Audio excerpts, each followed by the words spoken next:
movement, you mean? movement, it will stretch. When you overstretch it, you will create that pain.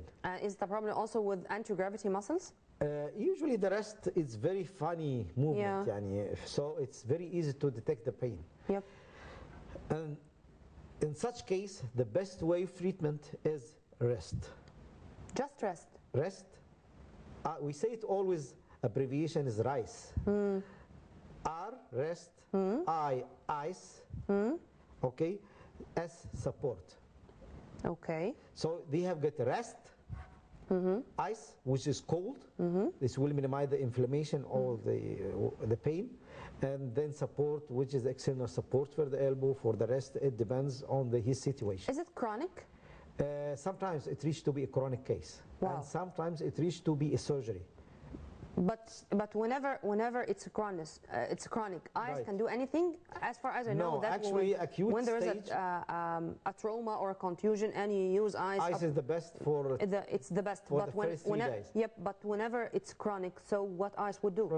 Not ice anymore. But usually we use heat and different physical therapy modalities. If I talk about the physical therapy, like laser therapy, like ultrasound therapy, we use the heat. And when you resort to surgeries, again, please. When do you resort to surgeries?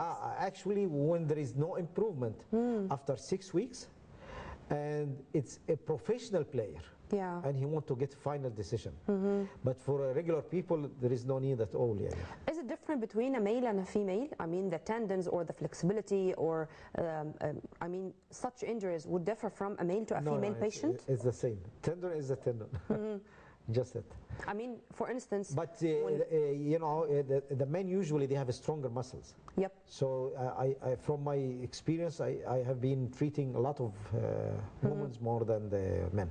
And unfortunately, whenever we're talking to women, whether they are practicing sports or no, whenever they are coming closer to their menopausal period, they can suffer more. Yes, and they can suffer from hormonal changes, which can make this woman more exposed to injuries. Actually, women always they have hormonal changes. Okay. These hormonal, the monthly hormonal changes create like laxity and weakness of the muscles. Laxity of the ligament. The ligament is one of the support line of the joint, and the muscle is very critical issue.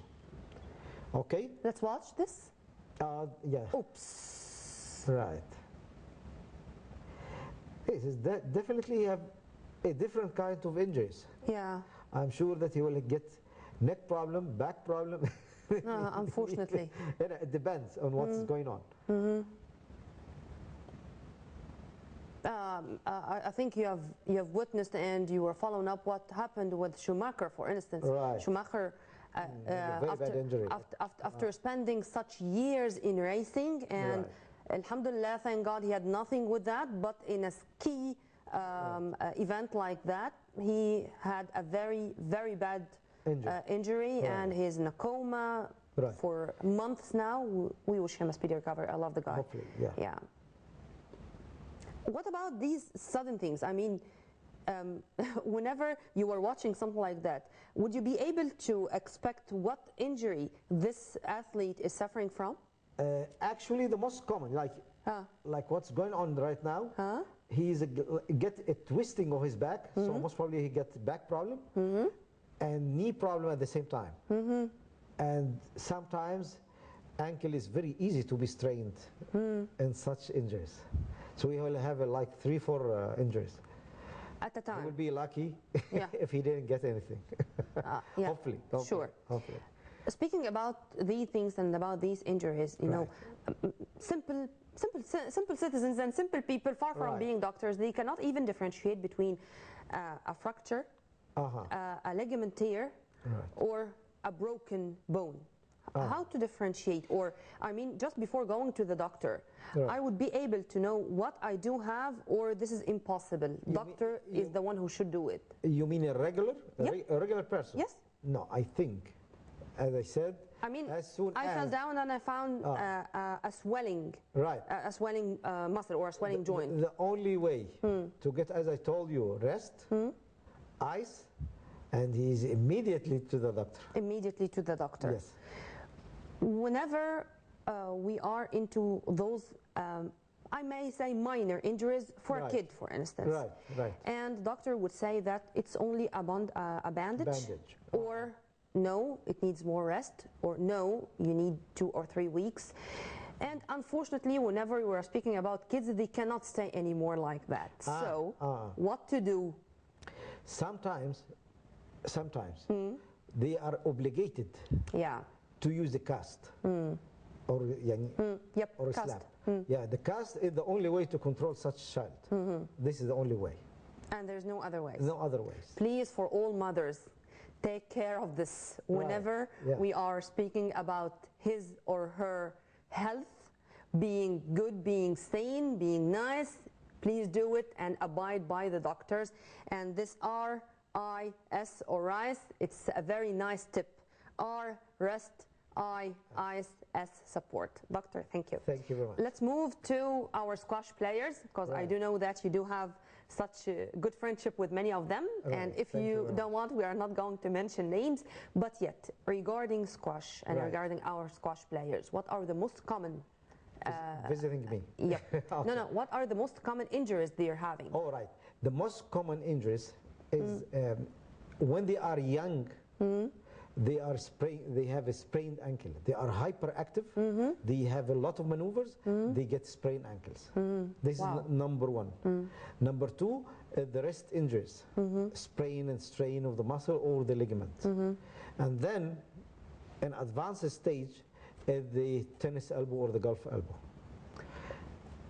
When they get older, all what you were talking about are chronic or simple injuries? No, simple injuries. This is first of all.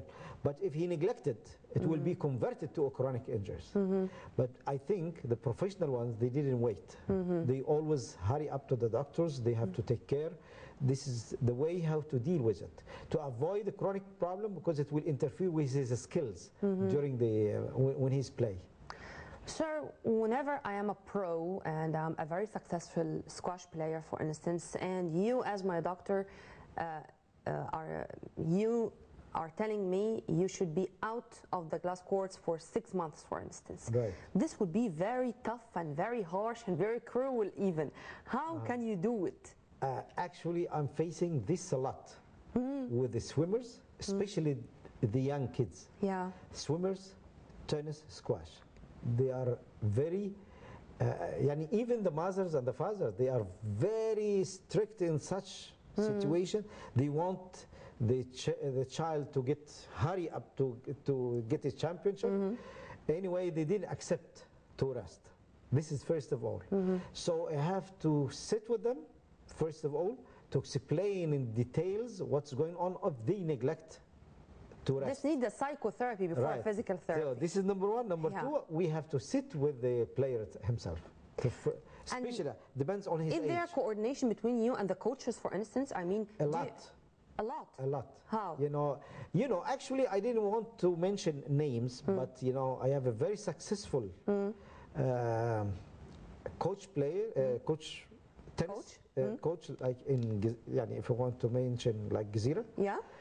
He's really very good, knowledgeable, and he contacts me a lot about his player. He's very keen about the This was my coming question. When the coach is aware of the condition of his player and he has contacts with his family, with his doctors, with his even teachers at school, for instance, if he is young, to what extent this teamwork can give us a champion? First of all, if he is knowledgeable, if the coach have the quite enough knowledge, well cultured, about the situation and the player and the family situation, I'm sure that he will have a very good contact with the family and with the players, at the same time with the doctor who is taking care of that.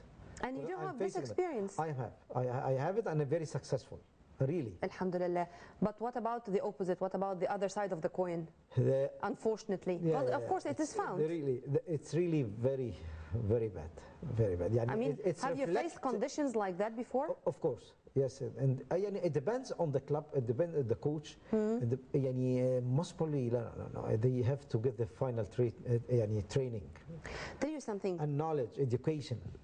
It's very strange that I found many injuries in football, many injuries in tennis, in squash, in things like that. But whenever we're talking about martial arts, taekwondo, karate, kung fu, you know, the martial arts, we do not find much injuries like that. Why is that? And how is that? Because many mothers would prevent even their kids from going into martial arts, bearing in mind that he or she is going to return from the training course with bruises, with traumas, and with contusions. But this is not happening. I'm sure. Yeah, this is what I say. It depends on the trainer himself, the coach. If he is a good coach and he's have quite enough knowledge, the child will avoid the injury. This is the way how to train him how to avoid the injury. So this is the way of education and training.